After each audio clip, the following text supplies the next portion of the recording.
అందరికీ hearty congratulations. ఎవరైతే F1 visa తెచ్చుకొని ట్రావెల్ చేస్తున్న వాళ్ళు ఉంటారు, ఆల్రెడీ రీచ్ అయిపోయిన వాళ్ళు ఉంటారు యుఎస్. సో అందరికీ hearty congratulations. Because most of the universities ఏంటి అంటే August 3rd week or 4th week లో వాళ్ళ క్లాసెస్ అనేవి బిగిన్ అవుతాయి, most of the universities. But కొన్ని యూనివర్సిటీస్ మాత్రం కొన్ని సెప్టెంబర్ లో స్టార్ట్ అవుతాయి అనమాట, 1st or 2nd వీక్ ఆ టైంలో. బట్ మెజారిటీ ఏంటి అంటే August 3rd week and 4th week లోనే majority of the universities classes start అవుతాయి అనమాట. సో ఈ వీడియోలో మనం మాట్లాడుకునేది ఏంటి అంటే లైక్ ఈ పర్టికులర్ థింగ్స్ అనేవి నెక్స్ట్ సెమిస్టర్ స్ప్రింగ్ సెమిస్టర్ కి ప్లాన్ చేసుకుంటున్న వాళ్ళకి కూడా చాలా హెల్ప్ఫుల్ వీడియో అనమాట. సో మనకి వీసా వచ్చింది, వీసా వచ్చిన తర్వాత ఎలాంటి స్టెప్స్ మనం ఫాలో అవ్వాలి, what you can do from your side అనేది మాట్లాడుకుందాం. సో ద ఫస్ట్ థింగ్ ఏంటి అంటే గుర్తుపెట్టుకోవాల్సింది, నీకు వీసా వచ్చిన తర్వాత మనకి I-20 లో మెన్షన్ చేస్తారు, అంటే క్లాసెస్ ఎప్పుడు స్టార్ట్ అవుతాయి అనేసి మీకు I-20 లో మెన్షన్ చేస్తారు స్పెసిఫిక్ గా. ఎగ్జాంపుల్ మాట్లాడుకుందాం, ఆగస్ట్ 17th శాంపుల్ గా ఇప్పుడు ఆగస్ట్ అనేసి మెన్షన్ చేస్తున్నాం బికాస్ ఇప్పుడు ఫాల్ సెమిస్టర్ నడుస్తుంది కాబట్టి. So August 17th classes start అవుతున్నాయి అనుకుంటే, సో మీరు 30 days ప్రయర్ టు దాట్ అంటే జూలై 17th ఆ తర్వాత మాత్రమే, జూలై 17th తర్వాత మాత్రమే మీ ట్రావెల్ డేట్ అనేది బుక్ చేసుకోవాల్సి ఉంటది, అంటే కన్ఫర్మ్ చేసుకోవాల్సి ఉంటది. ఒకవేళ జూలై 17th కన్నా ముందు మీరు మీ ట్రావెల్ డేట్ యునైటెడ్ స్టేట్స్ కి ప్లాన్ చేసుకున్నారంటే you will be at risk అనమాట. అంటే ఆ ఇమిగ్రేషన్స్ రూల్స్ ప్రకారం 30 days కన్నా ముందు, జూలై 17th కన్నా ముందు మీరు లైక్ యుఎస్ లో ఎంటర్ అవ్వకూడదు విత్ F1 వీసా. ఒకవేళ మీరు ట్రావెల్ చేయాలనుకుంటే you need to have a different visa, that is like visitor visa అనేది ఉండాలన్నమాట. సో మళ్ళీ అదొక పెద్ద తతంగం. సో మీరు ఆ ట్రావెల్ డేట్ కూడా లైక్ కరెక్ట్ గా ప్లాన్ చేసుకునేటట్టు చూసుకోండి. So August 17th classes example గా బిగిన్ అవుతున్నాయి అనుకుంటే జూలై 17th తర్వాత మాత్రమే మీరు ప్లాన్ చేసుకునేటట్టు చూసుకోండి. That is the first thing to remember. And ఇంకొకటి, ఫ్లైట్ టికెట్స్ బుక్ చేసుకోండి. అంటే ముందుగానే, అంటే మనం లాస్ట్ మినిట్ వరకు ఫ్లైట్ టికెట్స్ బుక్ చేసుకోకుండా ఉన్నామంటే, అంటే వీసా వచ్చిన తర్వాతే బుక్ చేసుకోవాలి. బికాస్ మనకి వీసా రిజెక్ట్ అయింది, లేకపోతే వీసా రాకముందే మీరు ఫ్లైట్ టికెట్స్ ఓవర్ కాన్ఫిడెన్స్ తో బుక్ చేసుకోండి, అంటే మనము చెప్పలేము వీసా వస్తుందా రాదా అనేది, అది డిఫరెంట్ ఫ్యాక్టర్స్ మీద డిపెండ్ అయి ఉంటుంది. అది ముందుగానే బుక్ చేసుకుంటే యూ విల్ బి అట్ అంటే you will lose some money అనమాట. సో వీసా వచ్చిన తర్వాత the immediate thing you need to do is block the date అనమాట. మీ బ్లాక్ టికెట్ అనేది బ్లాక్ చేసుకొని ఆ అమౌంట్ అనేది పే చేసుకోండి. అండ్ ఇంకొకటి, మీరు ఫస్ట్ టైం ట్రావెల్ చేస్తున్నారు కాబట్టి మనం మెజారిటీ ఆఫ్ ద స్టూడెంట్స్ ఏంటి అంటే travel agencies or travel agents వాళ్ళ ఎవరైతే ఉంటారో వాళ్ళ త్రూనే మనం బుక్ చేసుకుంటూ ఉంటాం. లైక్ మీరు ఫస్ట్ స్టూడెంట్ కన్సెషన్స్ ఏమైనా ఉన్నాయా, because majority of the airlines ఏంటి అంటే ఫస్ట్ టైం ట్రావెల్ చేస్తున్న వాళ్ళకి లైక్ స్టూడెంట్ కన్సెషన్స్ అనేవి ఉంటాయి అనమాట. అండ్ లగేజ్, అంటే ఇప్పుడు మనకి బ్యాగేజ్ ఉంటుంది కదా, సో ఆ బ్యాగేజ్ దగ్గర కూడా మనకి కన్సెషన్ అనేది ఆఫర్స్ అనేవి ఉంటాయి. ఫర్ ఎగ్జాంపుల్ కొన్ని మెజారిటీ ఆఫ్ ద ఎయిర్లైన్స్ ఏంటి అంటే ఓన్లీ 2 పెద్ద bags, 2 check in bags, 1 cabin bag, 1 laptop bag ఇవి అలో చేస్తాయి. బట్ కొన్ని ఎయిర్లైన్స్ ఏంటి అంటే స్టూడెంట్స్ కి ఆఫర్స్ ఇస్తాయి, అంటే ఫస్ట్ టైం ట్రావెల్ చేస్తున్న వాళ్ళకి ఎక్కువ లగేజ్ ఉంటది కాబట్టి ఒక ఎక్స్ట్రా బ్యాగేజ్, అంటే ఇంకొక ఎక్స్ట్రా చెక్ ఇన్ బ్యాగేజ్ అనేది వాళ్ళు ఆఫర్ ఇస్తారు. అంటే ఫర్ ఎగ్జాంపుల్ 223 kgs తీసుకెళ్లాల్సిన టైంలో మీకు ఇంకొకటి కూడా ఆఫర్ ఇచ్చే ఛాన్సెస్ ఉంటాయి అనమాట. సో అది మీకు ఉందా లేదా, ఆప్షన్ ఉంటే అది అవైల్ అంటే అది మీరు తీసుకోవడానికి ట్రై చేయండి. సో దాట్ ఏంటి అంటే మీరు ఎక్స్ట్రా ఇంపార్టెంట్ థింగ్స్ ఏమైనా ఉంటే కూడా క్యారీ చేసుకోవడానికి మీకు ఈజీ అవుతుంది అనమాట లగేజ్ అనేది. అవి ట్రావెల్ ఏజెంట్స్ దగ్గర త్రూ బుక్ చేసుకునేటప్పుడు ఈ జాగ్రత్తలు అనేవి, ఆఫర్స్ అనేవి జాగ్రత్తగా ప్లాన్ చేసుకోండి. అండ్ ఇంకొకటి ఏంటి అంటే డైరెక్ట్ ఫ్లైట్. ఫర్ ఎగ్జాంపుల్ మీరు ఇక్కడ నుంచి వెళ్తున్నారు, సో మీరు వెళ్ళే సిటీకి కానీ అక్కడికి డైరెక్ట్ ఫ్లైట్ ఉంటే కనుక better to opt for that అనమాట. చేంజ్ ఆఫ్ ఫ్లైట్స్ లేకుండా ఉంటే, అంటే లైక్ 1 చేంజ్ ఆఫ్ ఫ్లైట్ ఉంటే ఆ ఆప్షన్ తీసుకోవడం బెటర్. ఒక మధ్యలో 2-3 లే ఓవర్స్, అంటే 2-3 చేంజ్ ఆఫ్ ఫ్లైట్స్ ఉంటే మాత్రం కొంచెం మీకు జర్నీ అనేది టఫ్ అవుతుంది అనమాట, కొంచెం ఇబ్బంది పడతారు, అంటే ఫస్ట్ టైం ట్రావెలర్స్ కదా. So that's why like change of flights అనేవి మినిమం ఉండేటట్టు చూసుకోండి. ఫర్ ఎగ్జాంపుల్ మీకు చేంజ్ ఆఫ్ ఫ్లైట్ అనేది ఓన్లీ మధ్యలో ఒక ఫ్లైట్ చేంజ్ అవ్వాల్సి ఉంటుంది అంటే ఆప్షన్ బెటర్ గా చూస్ చేసుకోండి. సో దాట్ మీకు లైక్ ఫస్ట్ టైం కాబట్టి మంచి ఎక్స్పీరియన్స్ అనేది ఉంటుంది. అండ్ లే ఓవర్, అంటే ఇప్పుడు ఫర్ ఎగ్జాంపుల్ మీకు ఓకే ఒక చేంజ్ ఆఫ్ ఫ్లైట్ కాకుండా 2 times ఆ ఫ్లైట్ అనేది చేంజ్ అవ్వాలి ఆప్షనే ఉంది మీకు అనుకుందాం. సో అదే చూస్ చేసుకున్నారు, అదే లీస్ట్ అండ్ బెస్ట్ ఆప్షన్ మీకు దొరికింది. సో అప్పుడు కూడా మీరు ఇప్పుడు మీరు ఫర్ ఎగ్జాంపుల్ లైక్ ఒక ఎయిర్‌పోర్ట్ నుంచి ఇంకొక ఎయిర్‌పోర్ట్ దగ్గర మీరు ఫ్లైట్ చేంజ్ అయ్యేటప్పుడు లే ఓవర్ టైమ్ అనేది ఉంటది. ఫర్ ఎగ్జాంపుల్ కొన్ని ఫ్లైట్స్‌కి ఏంటి అంటే కనెక్టింగ్ ఫ్లైట్స్ అంటే ఈ ఎయిర్‌పోర్ట్‌కి రీచ్ అయిన తర్వాత కనెక్టింగ్ ఫ్లైట్స్ లే ఓవర్ టైమ్ ఎంతనేది చూసుకోవాలి. అంటే ఒక 4, 5 అవర్స్ అన్నా ఉండేటట్టు చూసుకోవాలి. బికాస్ మనకి సెక్యూరిటీ చెక్స్ ఇవన్నీ ఉంటాయి గదా! సో, ఫస్ట్ టైమ్ ట్రావెలర్స్ కాబట్టి కొంచెం ఇబ్బంది పడుతూ ఉంటాము. ఆ లే ఓవర్ టైమ్ అనేది ఒక 4, 5 అవర్స్ 5, 6 అవర్స్ ఉన్నా కానీ మీకు పెద్దగా ఇబ్బంది అనిపించదు. బట్ అంతకన్నా ఎక్కువ ఉండేటట్టు చూసుకోకండి. బట్ ఒక 4, 5 అవర్స్ అన్నా మినిమమ్ ఉండేటట్టు చూసుకోండి. కొన్ని ఫ్లైట్స్‌కి అంటే లే ఓవర్ టైమ్ అనేది 2, 3 అవర్సే ఉంటుంది. సో, అప్పుడు మాత్రం చాలా చాలా ఇబ్బంది అనిపిస్తదనమాట. చాలా ఫాస్ట్‌గా మీరు నెక్స్ట్ ఫ్లైట్‌ని క్యాచ్ చేయాల్సి ఉంటది. సో, కనెక్టింగ్ ఫ్లైట్స్ ఒకవేళ మిస్ అయితే మాత్రం మీరే ఇబ్బంది పడాల్సొస్తది. సో, అవన్నీ దృష్టిలో పెట్టుకొని ఆ లే ఓవర్ టైమ్ అనేది 4, 5 అవర్స్ ఆర్ 6 అవర్స్ ఉన్నా పర్లేదు. సో, మీరు ఫస్ట్ టైమ్ ట్రావెలర్స్ కాబట్టి ఇబ్బంది అనిపించదు. సో, అది కూడా చాలా జాగ్రత్తగా చూసుకోవాలి. అండ్ ఆల్సో లగేజ్ విషయంలో అంటే బ్యాగేజ్ మీరు చెక్ ఇన్ చేస్తారు గదా! ఆ బ్యాగేజ్ మనకి లాస్ట్ మీ డెస్టినేషన్ ఏదైతే ఉందో అక్కడికి సేఫ్‌గా రీచ్ అవుతదా లేదా? ఈ క్లారిటీ అనేది మీరు ట్రావెల్ ఏజెంట్ నుంచి క్లియర్ ఇన్ఫర్మేషన్ అనేది తెలుసుకోండి. అండ్ మీరు చేంజ్ ఆఫ్ ఫ్లైట్స్ ఉంటాయి గదా! సో, ఆ చేంజ్ ఆఫ్ ఫ్లైట్స్ ఏ ఎయిర్‌లైన్స్‌లో ఉన్నాయి. సో, సేమ్ అంటే కనెక్టింగ్ ఎయిర్‌లైన్స్ ఉంటాయి కొన్ని. ఆ ఎయిర్‌లైన్స్ అయితే ఏంటి అంటే సిమిలర్ అంటే వాటికి లింక్స్ ఆల్రెడీ ఉంటే మాత్రం మీ బ్యాగేజ్ అనేది సేఫ్‌గా డెస్టినేషన్‌కి రీచ్ అవుతది. ఒకవేళ అంటే మిస్‌ప్లేస్ అంటే అవి పోయే ఛాన్సెస్ చాలా అంటే చాలా తక్కువుంటది. బట్ లేట్‌గా వచ్చే ఛాన్సెస్ ఎక్కువుంటాయన్నమాట. అంటే డిఫరెంట్ ఎయిర్‌లైన్స్‌తో మీరు ఈ ఫ్లైట్ అనేది మీ జర్నీ అనేది బుక్ చేసుకుంటే ఏంటి అంటే బికాస్ కొన్ని ఎయిర్‌లైన్స్ ఏంటంటే బ్యాగేజ్ గురించి చాలా జాగ్రత్తగా తీసుకుంటది. కొన్ని ఎయిర్‌లైన్స్ ఏంటంటే దే వోంట్ కేర్ అన్నమాట. సో, మీరు ట్రావెల్ ఏజెంట్‌తో మాట్లాడుకునేటప్పుడే you need to take care all these things. మీరు హైదరాబాద్‌లో మీరు చెక్ ఇన్ చేస్తున్నారు మీ లగేజ్. సో, నాకు డైరెక్ట్‌గా డెస్టినేషన్‌కి రీచ్ అవుతదా? లేకపోతే మధ్యలో మీరు మళ్ళీ బ్యాగేజ్ అంటే మీరు మధ్యలో వేరే ఎయిర్‌పోర్ట్ దగ్గర ఆగుతారు గదా! కనెక్టింగ్ ఫ్లైట్ క్యాచ్ చేయడానికి. అక్కడ మళ్ళీ మీరు లగేజ్ తీసుకొని మళ్ళీ చెక్ ఇన్ చేయాల్సొస్తదా? సో, ఈ డీటెయిల్స్ ఇవి చిన్న చిన్నవే అనుకుంటారు. బట్ చాలా ప్రెషర్ అనేది పడతదనమాట మనకి ఫస్ట్ టైమ్ ట్రావెలర్స్ మీద. సో, ఆ డీటెయిల్స్ కూడా క్లారిటీగా కనుక్కోండి. మధ్యలో ఇంకొకసారి బ్యాగేజ్ కలెక్ట్ చేసుకొని బికాస్ బ్యాగేజ్ కలెక్ట్ చేసుకోవాలి. కొన్ని సార్లు ఏంటి అంటే నెక్స్ట్ ఫ్లైట్ కనెక్టింగ్ ఫ్లైట్‌కి రీచ్ అవ్వడానికి ట్రైన్‌లో ట్రావెల్ చేయాల్సి ఉంటది. బస్‌లో రీచ్ అవ్వాల్సి ఉంటది. So, it takes so much time అన్నమాట. మీరు 4, 5 అవర్స్ ఉంది గదా! ఈజీ అనుకుంటారు. But okay. కొన్ని సార్లు మనకి 2, 3 అవర్సే లే ఓవర్ టైమ్ ఉంది. ఏముంది 2, 3 గంటల్లో మనం వెళ్తాం గదా! అనుకుంటాం. కానీ అసలు సరిపోదన్నమాట. చాలా జాగ్రత్తగా మీ లే ఓవర్ టైమ్, కనెక్టింగ్ ఫ్లైట్స్, మీ బ్యాగేజ్ ఇవన్నీ కూడా డీటెయిల్స్ అనేది క్లియర్‌గా తెలుసుకోండి మీ ట్రావెల్ ఏజెంట్ దగ్గర. అండ్ ఇంకొకటి మీరు చాలా మంది ఏంటి అంటే వీసా వచ్చిన తర్వాత ఇంటర్నేషనల్ డ్రైవింగ్ పర్మిట్ కోసం ఇక్కడే కార్ నేర్చుకుంటూ ఉంటారు. So, that is also good option అన్నమాట. ఇంటర్నేషనల్ డ్రైవింగ్ లైసెన్స్ తెచ్చుకుంటారు. ఒకవేళ ఇక్కడ డ్రైవింగ్ లైసెన్స్ తెచ్చుకున్నా కూడా మనకి each state has different rules అన్నమాట. ఆ రూల్స్ బట్టి మనం ఫాలో అవ్వాల్సి ఉంటది. అక్కడికి వెళ్ళిన తర్వాత లెర్నర్స్ పర్మిట్ ఉంటది. సో, అక్కడ స్పెషల్‌గా ఎగ్జామ్ రాయాల్సి ఉంటది. ప్రతి స్టేట్‌కి డిఫరెంట్ ఉంటాయన్నమాట రూల్స్. సో, ఆ స్టేట్‌కి తగ్గట్టు మీరు ప్లాన్ చేసుకోండి. ఒకవేళ మీరు ఇక్కడ ఇంటర్నేషనల్ డ్రైవింగ్ పర్మిట్ తీసుకోకపోయినా కానీ ఇబ్బంది ఏముండదు. మీకు అంత టైం లేకపోతే.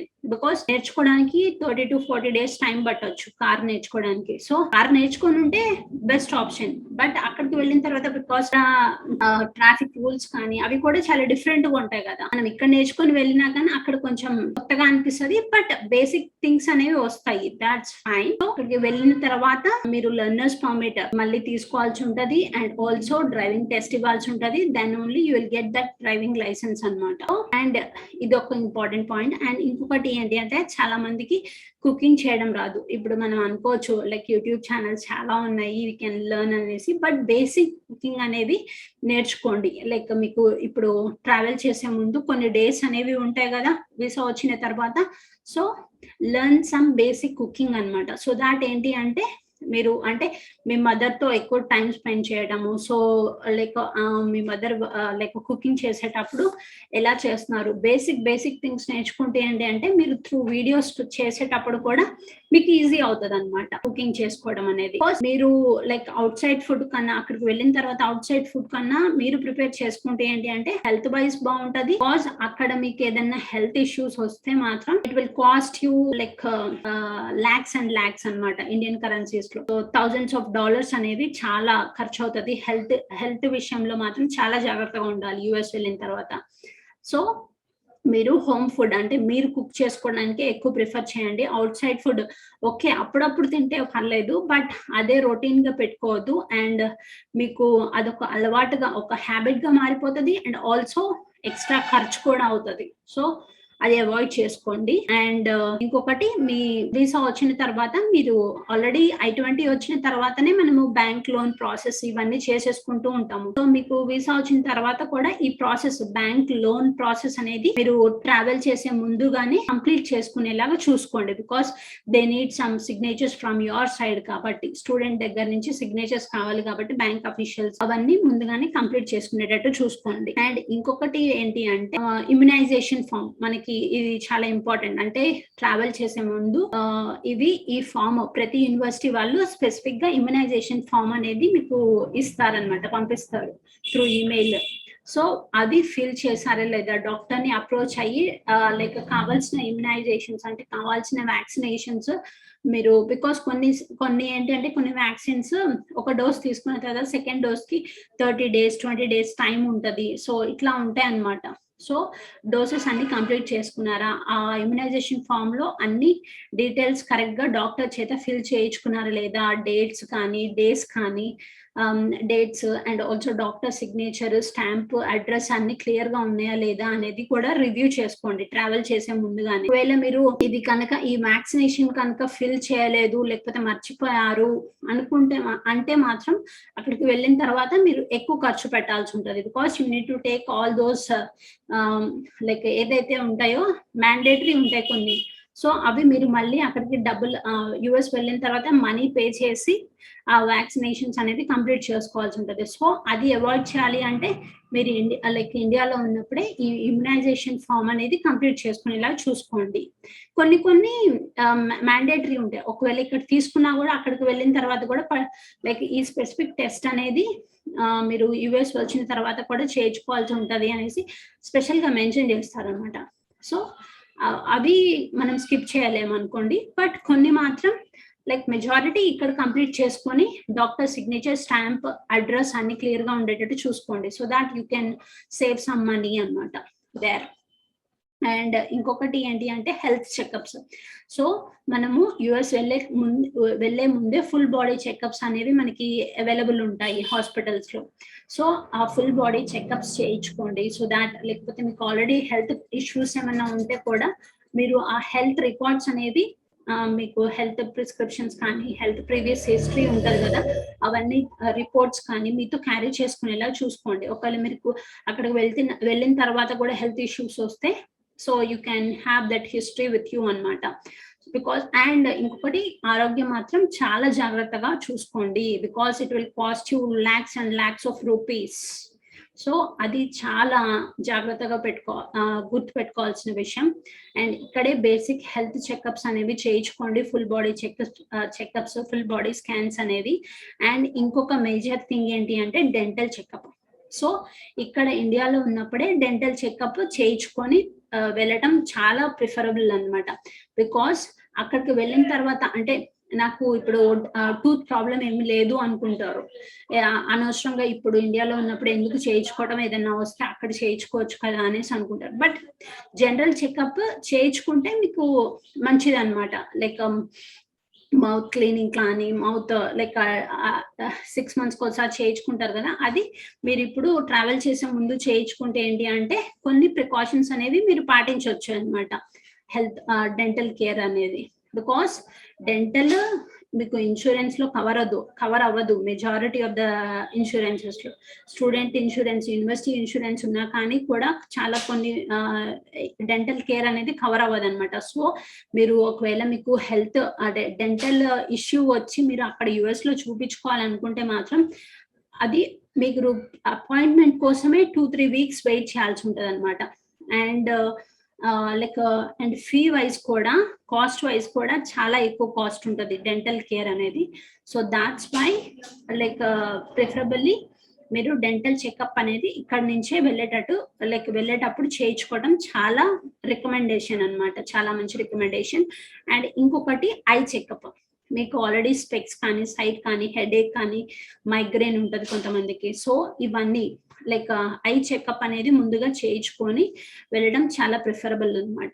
సో, ఒకవేళ మీకు సైటింగ్ మీరు చాలా రోజుల నుంచి చూపించుకోలేదనుకోండి, ట్రావెల్ చేసే ముందు చూపించుకుంటే ఏంటి అంటే, so that you can get new specs అన్నమాట. అంటే న్యూ ఆప్టికల్స్, న్యూ స్పెక్స్ తీసుకోవచ్చు. అండ్ బెటర్ ఏంటి అంటే ఒక 1 or 2 extra pair of specs కూడా మీతో క్యారీ చేసుకునేటట్టు చూసుకోండి. అక్కడికి వెళ్ళిన తర్వాత తీసుకోవచ్చులే అనుకుంటే ఇట్ విల్ కాస్ట్ యూ అన్నమాట extra dollars. So, that's why preferably ఇక్కడే ఐ చెకప్ చేయించుకొని 2, 3 పెయిర్స్ ఆఫ్ స్పెక్టికల్స్ క్యారీ చేసుకునేలాగా చూసుకోండి. ఎక్స్ట్రా లెన్సెస్ కానీ ఇట్లా. అండ్ ఇంకొకటి ఏంటి అంటే మెడిసిన్స్. అంటే మీకు మనం అనుకోవచ్చు నాకు ఫీవర్, హెడేక్ ఇవి రావు అనుకోవచ్చు. బట్ ఏంటి అంటే డాక్టర్‌ని అడిగి, డాక్టర్‌ని కన్సల్ట్ అయ్యి, మీ ఫ్యామిలీ డాక్టరో లేకపోతే మీకు తెలిసిన డాక్టర్‌నో కన్సల్ట్ అయ్యి ప్రిస్క్రిప్షన్ తీసుకొని you need to carry that prescription అన్నమాట. సో, ప్రిస్క్రిప్షన్ తీసుకొని బేసిక్ హెడేక్ కానీ, కోల్డ్ కానీ, దగ్గుకి కానీ, లేకపోతే ఇంకా ఏదైనా పెయిన్ వచ్చినప్పుడు, చిన్న చిన్న పెయిన్స్ వచ్చినప్పుడు పెయిన్ రిలీవర్స్ కానీ, లేకపోతే ఇట్లా ఏదైనా చిన్న దెబ్బలు, ఫ్రాక్చర్స్ అయినప్పుడు, లేకపోతే బ్యాండేజెస్, ఇవన్నీ కూడా క్యారీ చేసుకునేటట్టు చూసుకోండి. Medication.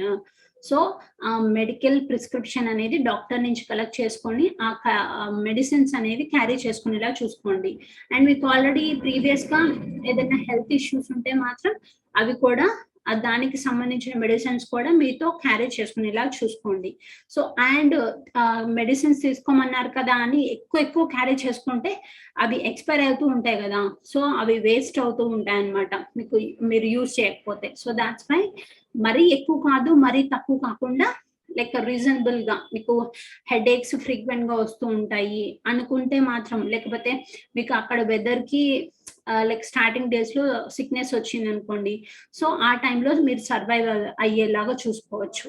So, these are the things to remember అన్నమాట. అండ్ ఇంకొకటి ఏంటి అంటే షాపింగ్. మనం వీసా వచ్చిన తర్వాత స్టార్ట్ చేసేది ఏంటి మేజర్ థింగ్ షాపింగ్. అంటే ఏమేమి క్లోత్స్, ఎన్ని పెయిర్స్ ఆఫ్ క్లోత్స్ పెట్టుకోవాలి, లేకపోతే ఏమేమి క్యారీ చేయాలి, ఇవన్నీ కూడా షాపింగ్ లిస్ట్. ఈ వీడియో అనేది డీటెయిల్‌గా మనము నిన్న మాట్లాడుకున్నాము. So, I will link it here and I will link it in the comment section so that you can refer to that video. So, that's all for now. And after visa వచ్చిన తర్వాత ఇవన్నీ మీరు గుర్తు పెట్టుకొని మర్చిపోకుండా complete చేసుకుంటే you will be in a better hands. You will be in a safe hands అన్నమాట. So, all the very best.